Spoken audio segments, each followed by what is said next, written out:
ഒന്നങ്ങോട്ട് ഇരുത്തിക്കേ. Mic തരാം. നിങ്ങൾ ടീമിനെ അങ്ങോട്ട് തിരിച്ചു വിളിക്ക്. മൈക്ക് തരാം. യെസ്, അവിടെ ഇരിക്കുക.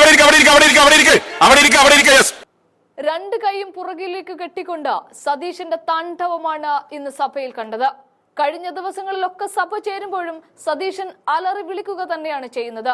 ഇത്തവണയും കാര്യകാരണങ്ങൾ നിരത്തി സതീശൻ പറഞ്ഞു തീരും മുമ്പ് സഭ ആകെ ഇളകി മറിയുകയാണ്. ഇതെന്ത് കോലമാണ് സർ എന്ന് അവസാനം ഗതികെട്ട് സതീശൻ ചോദിക്കുകയാണ്. ഇതെവിടുത്തെ സ്ഥിരം പരിപാടിയാണല്ലോ എന്നും ചേർത്ത് വെക്കുമ്പോഴേക്കും മാത്യു കുഴൽനാടനടക്കം പ്രതിപക്ഷം നടുത്തളത്തിലേക്ക് ഇറങ്ങുമ്പോൾ സ്പീക്കർ കസേരയിൽ നിന്ന് ഒന്നിരിക്കാൻ പറ്റാത്ത അവസ്ഥയിലേക്ക് ഗതികെട്ടു പോകുന്ന കാഴ്ചയാണ് കാണാൻ സാധിക്കുന്നത്. നിങ്ങൾ സീറ്റിലേക്ക് പോകണം, ഇതൊന്ന് കൺക്ലൂഡ് ചെയ്യട്ടെ എന്ന് പറഞ്ഞു മടുത്തൊരു സ്പീക്കർ അവിടെ ഇരിക്കുന്നത് നമുക്ക് കാണാൻ സാധിക്കും. ഇവിടെ ഭരണപക്ഷവും പ്രതിപക്ഷത്തിനെതിരെ ആഞ്ഞടിക്കുമ്പോൾ സതീശൻ ചോദിക്കുന്നുണ്ട്, ഈ 99 പേര് വട്ടമിട്ടാൽ തീരുന്നതല്ല ഞങ്ങൾ എന്ന്. കത്തിക്കയറുന്ന തീപ്പൊരി പ്രസംഗം നമുക്കൊന്ന് കാണാം. ബഹുമാനപ്പെട്ട മന്ത്രി കുറെ കൂടി ഞാൻ വളരെ പോസിറ്റീവാണ് റിക്വസ്റ്റ് വെച്ചത്. അദ്ദേഹം പോസിറ്റീവായിട്ട് പറഞ്ഞത് അല്ല, പോസിറ്റീവായിട്ടല്ല. അദ്ദേഹം ഈ സമരത്തെ പൂർണ്ണമായി തള്ളിപ്പറയാണ് ചെയ്തത്. നേരത്തെ മന്ത്രിമാരെടുത്ത നിലപാട് അദ്ദേഹം കുറച്ചുകൂടി ഭാഷ മാറ്റിയെന്ന് മാത്രമേ ഉള്ളൂ. അദ്ദേഹം ഈ സമരത്തെ പൂർണ്ണമായി തള്ളിപ്പറയാണ് ചെയ്തത്.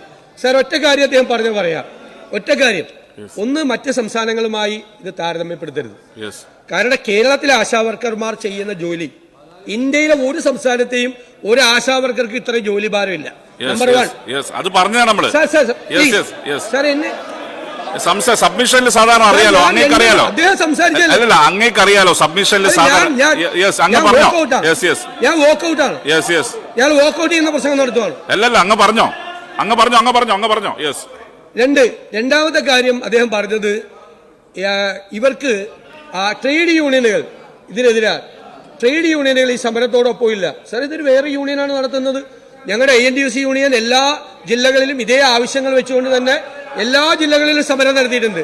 സാർ, ഇതേ ട്രേഡ് യൂണിയൻ നേതാവ് തന്നെ 11 വർഷം മുമ്പ് ഇതേ സഭയിൽ വന്ന് സംസ്ഥാനത്തിന്റെ ഓണറേറിയം 10,000 രൂപയാക്കി വർദ്ധിപ്പിക്കണം എന്ന് ആവശ്യപ്പെട്ടിട്ടുണ്ട്. 11 വർഷം മുമ്പ്.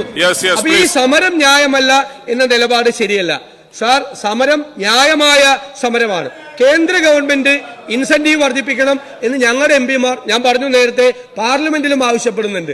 സാർ, ഈ സമരത്തെ തള്ളിപ്പറഞ്ഞ് സമരത്തിൽ ആൾ പങ്കെടുത്തില്ല എന്ന് പറഞ്ഞുകൊണ്ട് ഈ സമരം ന്യായമായ ആവശ്യത്തിന് വേണ്ടി അവർ നടത്തുന്ന സമരത്തോടൊപ്പമാണ് ഞങ്ങൾ അവരോടൊപ്പമാണ്. സാർ, അതുകൊണ്ട് ഇപ്പോഴും നിഷേധാത്മകമായ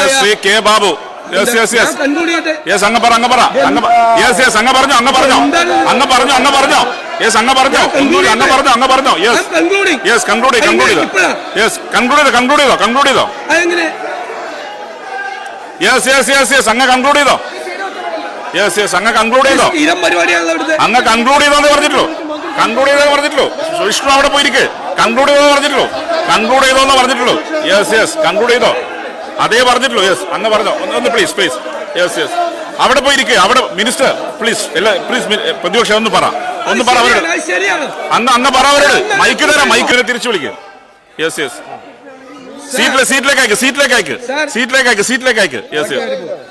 അയക്ക്. ശ്രീ മാത്യു പ്ലീസ് സീറ്റിലേക്ക്. ഞാൻ സാർ 2 മിനിറ്റാണ് ഞങ്ങൾക്ക്, ഞാൻ ഈ പ്രതിപക്ഷത്തിന് വേണ്ടി 2 മിനിറ്റ് ഇത് മെൻഷൻ ചെയ്ത് പോവാൻ പോലും ഈ സഭയിൽ അവസരമില്ലെങ്കിൽ ഈ സഭ എന്തിനാണ് സാർ കൂടുന്നത്?